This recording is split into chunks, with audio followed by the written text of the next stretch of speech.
everything we know about Josephus was written by Josephus. So because his written work plays the central role in taking a deep dive into Flavious, we need to start by discussing what he wrote and what became of his writings. One of the most famous books Josephus Flavious wrote is called The Jewish Wars, which is a 7-part series describing Jewish history from the Maccabees to the downfall of Masada. The Jewish Wars is a title often given as an English translation to a Greek title translation. The Greek translation of Flavius's original work is called Concerning the Jewish Wars. However, there is also another Greek title of Concerning the Capture found in most manuscripts. But this title probably originated in Christian circles, according to Samuel Cross, writer of the Jewish Encyclopedia. Now, for the sake of this video, we're going to call it The Jewish Wars. So why are there Greek variations of just the title right out of the gate? These variations tell us that these titles and books are translations of an original work, not written in Greek at all. So what language was the original work actually written in? And can we find that original work today?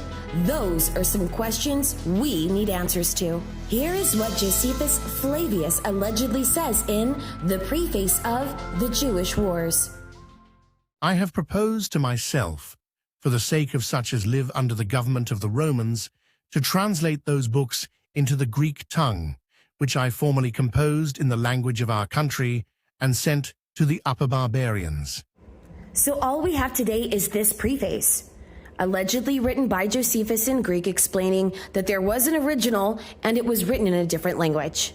However, those original documents do not exist. Nobody has them, nobody's ever found them, and they did not survive to this day. But I want to point something out here. What I've highlighted in blue is his clear and stated motive for writing a Greek translation to an original that, again, nobody has ever found. And he says, such as live under government of the Romans. So why is he doing this? He states very clearly it's because he's living under the government of the Romans. However, as you move forward into the preface, he seems to contradict himself. He goes into more detail about who may have had his original writings and who may have been witnesses to the events that he wrote about. While the Parthians and the Babylonians and the remotest Arabians and those of our nation beyond Euphrates, with the Adiabeni, by my means, knew accurately both whence the war begun, what miseries it brought upon us, and after what manner it ended. So he's clearly stating that the Parthians, the Babylonians, the remotest, Arabians, those of our nation, specifically beyond the Euphrates, with the Adiabeni, all knew what was going on. And he specifically says, by my means. But then here, highlighted in blue, he says it is true these writers have the confidence to call their accounts histories, wherein yet they seem to fail of their own purpose as well as to relate nothing that is sound. So what he's saying is that even though they know the truth, they intentionally wrote misinformation. That's what he's claiming. He also identifies them as these writers, as though they have written their own narrative that we don't have today. And this seems to be in spite of the fact that he says they knew everything that was going on by his means. So what we see here is that there are allegedly several different written narratives. One, Josephus Flavious himself says that he wrote in the native tongue of his countrymen, and then also separately written narratives by others who distorted the facts. But regardless, what they both have in common, both of these writers, is that none of their original work exists today. Now let's see how he convinced the Romans to even let him write his new Greek narrative. Now this part I have highlighted here in pink is especially interesting because I would suspect that this may have been the reason he gave to the authorities to convince them to let him write an alternative narrative. For they have a mind to demonstrate the greatness of the Romans, while they still diminish and lessen the actions of the Jews, as not discerning how it cannot be that those must appear to be great who have only conquered those that were little. Do you see what he did there? He's saying that even though they exalted the Romans, when they actually put the Romans on a pedestal, it actually harms the Romans' reputation because it's not a big deal if a giant army defeats a little army. That's what he's saying. So he's saying, guys, let me rewrite it, because they're making you look like you're so powerful for defeating a little army, but that's actually going to make you look bad if you boast about defeating a little army, because anybody can do that. Now, this next part is fantastic, because this is when Josephus Flavious actually just mind rails Rome, and you could tell the sales pitch very, very clearly what he did to convince them in order to let him write the book. He says, "Nor are they ashamed to overlook the length of the war, the multitude of the Roman forces who so greatly suffered in it." He's basically saying, there's a good reason you want me to write you guys in a way that makes you guys look like you also got your teeth kicked in. Then he explains why he's going to make Israel look like a strong army at some point in his writing. But the most interesting part to me is that he says, "For it was the seditious temper of our own being the Jews, that destroyed it." That's rather interesting. Josephus Flavious goes on in his book to continue to explain that there were zealots among the Israelites that actually stirred up and caused the war with Rome. But why is this so interesting to me, that there are zealots that started a war with Rome? Well, if you think about it, if anybody has forged or edited or changed Josephus Flavius's original work, they had to have a motive to do so. So the next question one could logically ask is, what motive could a group of people have to change a narrative about zealots starting a war with Rome? Well, the answer is very simple. Who else in history was charged with sedition by Rome? And that would be none other than the Christian Jesus Christ. And just like the New Testament, Josephus Flavius's narrative is written in Greek, and they were all published around the same time. Since Josephus Flavius had to present his work to Vespasian, we know that he published it around 73 AD, which is where you see the average also being for the New Testament books.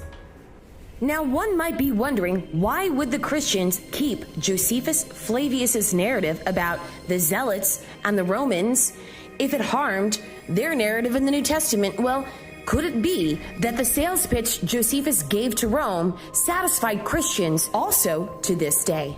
To critically analyze the Christian claims of Jesus being charged with sedition and the same exact charges against the Zealots in the Jewish Wars, I would highly recommend that you read a book called Jesus and the Zealots by S.G.F. Brandon. He cites Josephus Flavius in various parts of the Jewish Wars and does a critical analysis of the book of Mark. Another important question to ask when we're trying to validate somebody's written work is to see if there is any mention of it anywhere else in Jewish sources. It just so happens that they mention Vespasian in Gittin 57b. The voice of Jacob. This is the cry aroused by the Emperor Vespasian, who killed 4 million people in the city of Beitar. And some say he killed 40 million people. And the hands are the hands of Esau. This is the wicked kingdom of Rome that destroyed our temple, burned our sanctuary, and exiled us from our land. Now, there are a few curiosities here. Number one, they give different estimated totals of those who perished at the hands of Vespasian. And number two, they don't cite Josephus as their source. The two different totals offered in Gittin 57b makes me wonder if oral accounts or written accounts not available to the public did indeed survive, but maybe are simply kept quiet or not taken as a primary source at all. Since his rival, Justus of Tiberias, also wrote a historical account of events, but 20 years later. It's also possible certain narratives are not well known because of Christian censorship and may have been kept quiet. Speaking of Christian censorship, many take issue with Josephus because he was living in Rome and actually in prison at the time that he wrote this stuff. And so they assume he's this traitor that was writing on behalf of Vespasian. However, one must remember that preserving life truly matters. None of us were there, and we have no idea what it would be like to be in Josephus's position. There are only certain situations in which one must give up their life, none of which require Josephus to give up his life while in prison under Vespasian's rule. So let me know in the comments below what you think. Would you have offered to write an historical translation into Greek if you were a prisoner under Vespasian's rule? I'm really curious to see what your opinions are. Now, I don't like to make videos too long because too much of anything is too much. So let's summarize all of this. Number 1, the original writings of Josephus in the language of his countrymen do not exist today. Number 2, Josephus explains why he wrote the Jewish Wars in Greek. This explanation most likely worked to garner permission by those in authority at the time and continued to be an explanation Christians accepted and therefore reprinted. Number 3. Even though Josephus wrote a translation in Greek, we still see various Greek titles. And this lets us know that alterations to Flavius's original work is highly likely regardless of the support for his work from Rome and Christians. Number 4. Josephus allegedly reveals that there are several written works about the Jewish wars, but throws those narratives under the bus, making his work the ultimate prime source for this historical record. Number 5. The books of the New Testament were published either at the time Josephus finished his work or shortly afterwards, leaving one to reasonably question if the New Testament is a historical fiction based on the zealots in the Jewish wars. There is so much to dive into and ask regarding Flavius, but to do it all in one video would simply be impossible. Such a complex situation and person requires more than one video. We're going to be coming out with a video on Candace Owens and her anti-Semitic claims and more videos on Josephus Flavious. So stay tuned and thanks for watching.